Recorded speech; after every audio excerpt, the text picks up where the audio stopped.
పని చేస్తే ప్రజా ప్రయోజనం ఉండాలి, కనీసం పార్టీకైనా ఉపయోగపడాలి. ఈ రెండు లేకుండా నేనే లీడర్, నాదో స్టైల్ అంటే మాత్రం ఏ పార్టీ అయినా ఎందుకు సహిస్తోంది? రేవంత్ రెడ్డి వ్యవహారంలో ఇప్పుడు ఇదే జరుగుతోంది. ముఖ్యమంత్రి హోదాలో ఉండి పర్సనల్ ఎజెండాని వర్క్గా మార్చుకున్న ఆయనకు సీనియర్ల నుంచి ఈసడింపు తప్పడం లేదు. నిందే అయితే నిరూపించుకో, తప్పైతే సరిదిద్దుకొని పదే పదే చెప్తున్నా పట్టించుకొని రేవంత్ వ్యవహారాన్ని ఇప్పుడు పార్టీ అగ్రనేతల ముందు పెట్టేందుకు సిద్ధమవుతున్నారు కాంగ్రెస్ సీనియర్లు.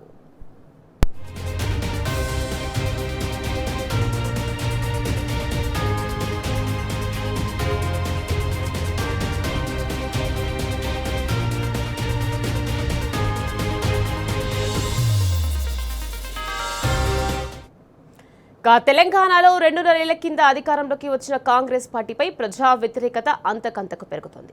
ఈ పరిస్థితుల్లో పార్టీని ధీటుగా ముందుకెళ్లేలా తీసుకెళ్లేలా అంతర్మదనం ఒక్కో నేతల్లో ఎక్కువవుతుంది.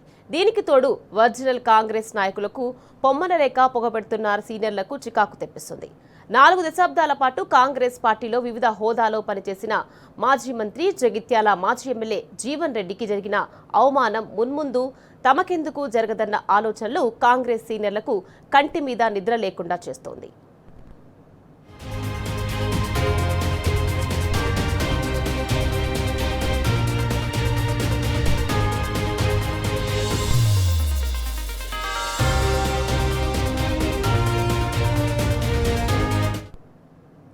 అసలు కాంగ్రెస్ పార్టీలో సీనియర్ల వ్యవహారాన్ని రేవంత్ సహించడం లేదట.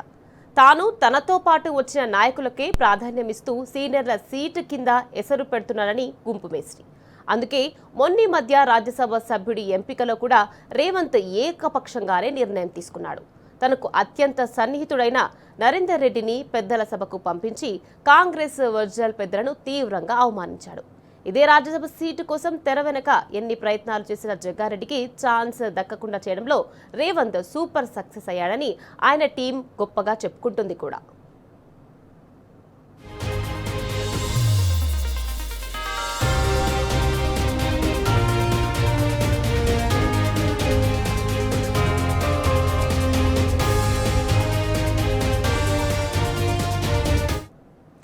తాజాగా జీవన్ రెడ్డి వ్యవహారం కాంగ్రెస్ సీనియర్లకు ఏమాత్రం మింగుడు పడడం లేదు. ఇన్నేళ్ల నుంచి పార్టీ లోకంగా బతికిన జీవన్ రెడ్డికి పొమ్మనలేక సంజయ్ రూపంలో పెట్టిన పొగ ఇప్పుడు కాంగ్రెస్ పార్టీలో చిచ్చు పెడుతుంది. అందుకే జీవన్ రెడ్డి తన మనసులో మాటను ఓపెన్గా చెప్పుకొచ్చారు. పార్టీలో సీనియర్లకు ఎంత మాత్రం విలువ లేదని, ఉండి కూడా ఏమాత్రం ప్రయోజనం లేదని ఆయన తన ఆవేదనను వెళ్లగక్కారు. బీఆర్ఎస్ నుంచి గెలిచి కాంగ్రెస్ కండువా కప్పుకున్న సంజయ్ కు మార్క్ ప్రాధాన్యం ఇస్తూనే జీవన్ రెడ్డికి తీవ్ర అవమానాలకు గురి చేశాడు రేవంత్ రెడ్డి. ప్రభుత్వ పెద్దలు కూడా ఆయనను పట్టించుకోవడం మానేశారు. అందుకే ఇన్ని అవమానాలను భరించి ఓపిక లేని స్థితిలోనే పార్టీకి గుడ్ బై చెప్పాల్సి వచ్చిందని జీవన్ రెడ్డి తెలిపారు.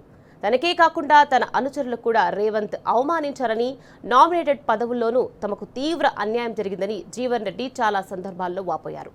ఎంతో బాధను దిగమింగుకొని పార్టీని వీడుతున్నట్టు ఆయన ఎమోషనల్ అయ్యారు.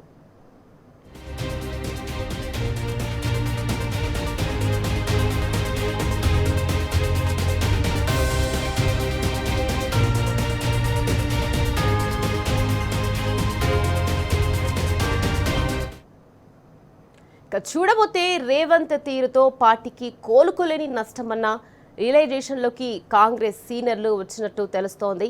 ఎందుకంటే ఆయన్ని అంతటితో వదిలేకుండా కోర్ కమిటీలో చర్చించి వైద్యం చేయించాలన్న డిమాండ్ వినిపిస్తున్నారు వాళ్ళు. మొత్తంగా అప్పట్లో ఓసారి దామోదర్ రాజనరసింహ, ఇటీవల కాలంలో జగ్గారెడ్డి, ఆ తర్వాత విహెచ్, తాజాగా జీవన్ రెడ్డి, ఇలా వరుసబెట్టి సీనియర్లు రేవంత్ తీరును వ్యతిరేకిస్తూ రెస్పాండ్ అవుతున్నారు. ఇక వాళ్ళ డిమాండ్ విని అధిష్టానం స్పందించడమే మిగిలింది.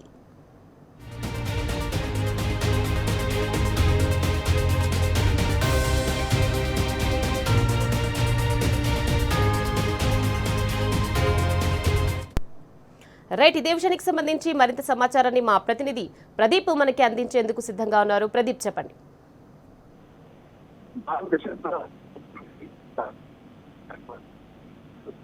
తెగతెంపులు చేసుకున్నారు.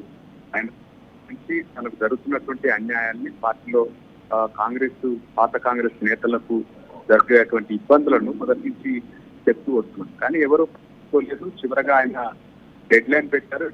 నేను కాంగ్రెస్ కు రాజీనామా చేయడం